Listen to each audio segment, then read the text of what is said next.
Welcome to Workshop Assessment Form and Grading Training from Faculty Technology Center at LSU Online and Continuing Education. My name is Phoenix Mackay, and I will be working with you on today's training.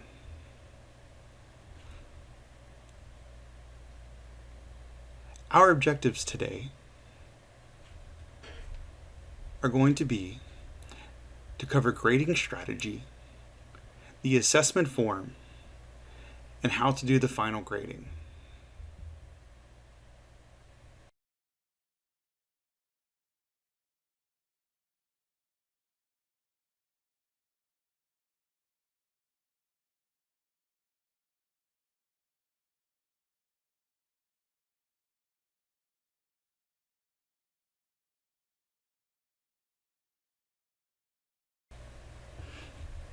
First, let us discuss the assessment strategies. These are an option you will choose in the setup process. So let's go to the settings by clicking on the pencil. And you have these great grading strategies. So you have four choices: accumulative grading, number of errors, and rubric, and comments. Comments are a non-point based option. So this is an option when it is more about the assessment than the submission. So this will not give a grade for the submission in comments, but it will give a grade for the assessment. Accumulative grading is points that build up. Number of errors, you set up an assessment form and you have yes or no, does it contain this, and how many points each of those items is worth. The students will say yes or no, it contains it, and it will remove the set number of points off the total based on that. And then a rubric is set up using the assessment form the same way that standard rubrics are. Grade for submission. This grade will be done based on the assessments and averaging it out between the assessments. For some instructors, it's more important to get the grade on the feedback, and this is them receiving their feedback. Some of them, it's more important to receive the grade on how they did the feedback. So if the assignment is more about doing the assessment, then you would want to set the grade for assessment to a higher grade. This part is largely auto-calculated by them, but you can manually change them in the grading phase. So let's set this to 50-50.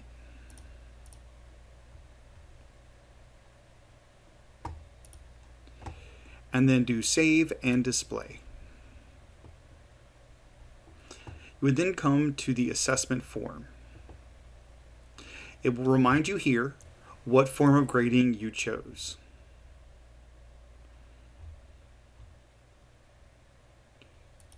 So you would put in the first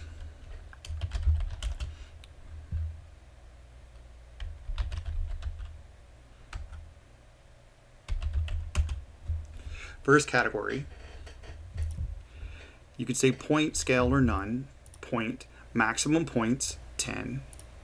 Aspect 2, and you will want this to sum up to the total number of points that you have for the assessment, or for the submission, meaning 50. You can add more if 3 is not enough by adding more blanks. If you have the blanks, but you do not put anything into the description, it will not show it. So for instance, in this case, if I put first and second category, and I left everything else blank in the description, it is going to not display those to the students. It will only display the ones that you have filled out. So in this case, maximum grade means that students can give up to 10 points. It is not a fixed item. They can give up to 10 points. If you are doing comment only, this part will not be here. If you are doing a rubric, this will be a fixed point instead of a range. And if you were doing the final option, which we will actually look at real quick, edit settings, because this one is definitely done a little bit different. Number of errors. So we're going to go back and save and display. We're going to the assessment form.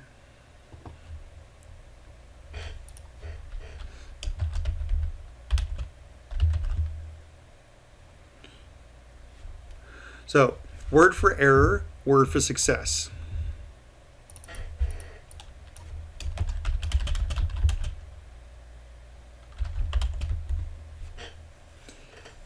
Does it have this? Yes or no? What is the weight, the number of points that you would like to allocate to that item? 1, 2, 3, etc. Second category, same thing.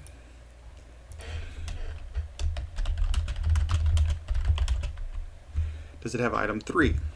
So I want them all weighted equally, but you could say, let's say this one was weighted twice. So now it would be the equivalent of, that one would be worth 2 errors. So now we have the grade mapping. So let's say save and continue editing.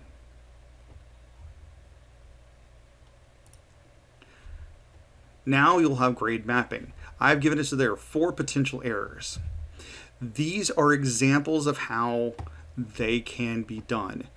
Unless you have a number here, though, it's not going to do it. So if they have 1 error, let's actually follow their suggestions. 1 error is 75%. 2 errors is 50. 3 errors is 25. And if they have 4 errors, they will get no points. So this is just a suggestion, a guideline. You can choose to make it different. So for instance, because they submitted, even if they had errors, you could have the starting point be 50%. And then, so if they have all 4 errors, they still get a 50% on the submission grade. And then you could have this distributed throughout the rest of it. So if they have 3 errors, let's make it 65%. 2 errors is an 85%, or let's say 80%. 1 error is a 90%. This way you can distribute it more equitably, and that way you can say that they still get a minimum even if they did not get everything because they submitted something. Now you may not want to do that because these are all important things, like does it have a thesis? Did they address this concern in the paper, etc. So this is a deductive form of grading.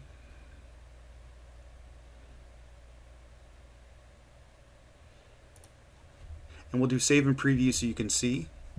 It'll look like this for the students. Your assessment, does it have item 1? Yes or no?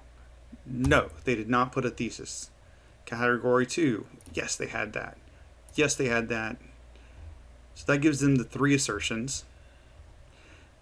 And then overall feedback. This is where you can put feedback for the author that's not necessarily covered in each one. Plus there is a comment box for each. So you can say no, you didn't have it, and give some kind of feedback on it, on why you said that. And then here's overall feedback that may not directly pertain to any of the others. Back to editing the form. Now let's do save and close. Let's try looking at this from one of the other options.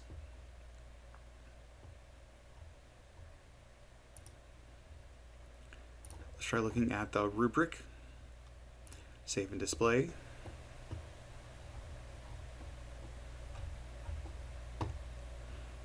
Edit assessment form.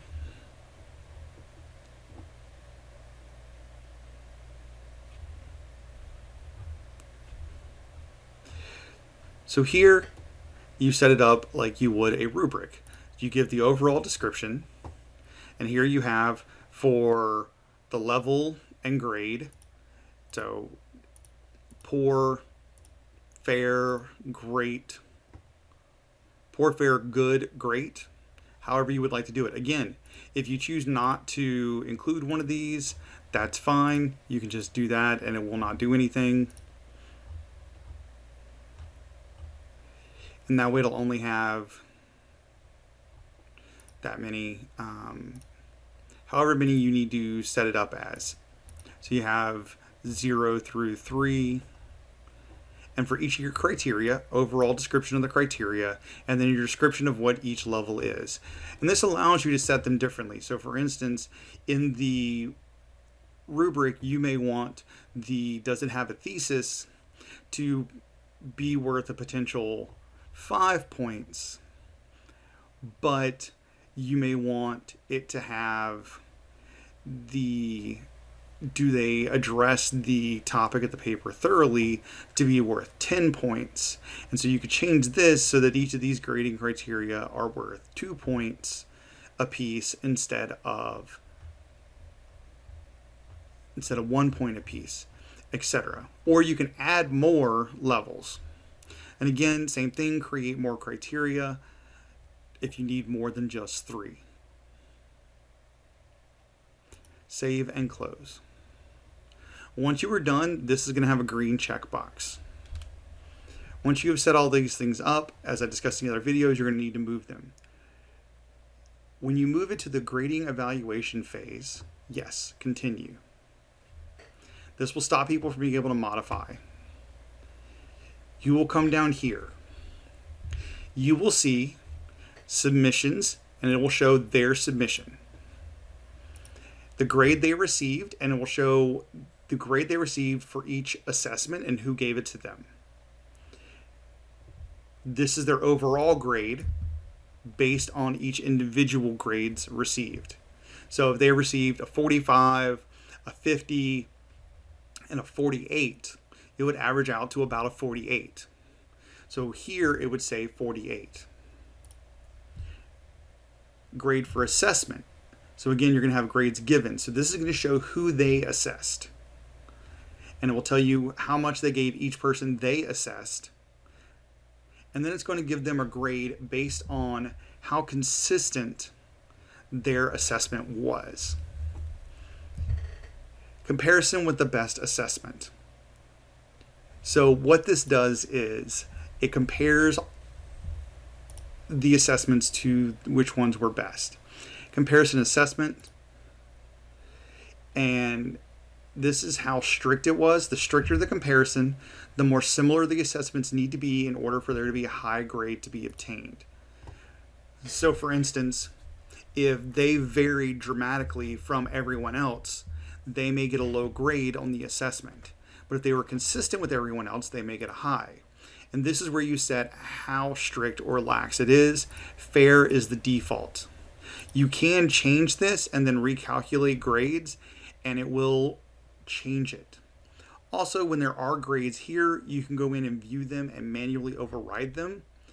It will show a line through the grade and the new number that you gave if you wanted to give a different grade for the overall grade than what was received. You are also going to be able to give your own feedback at this point for the students. And then when you were done, you just need to change it to close workshop.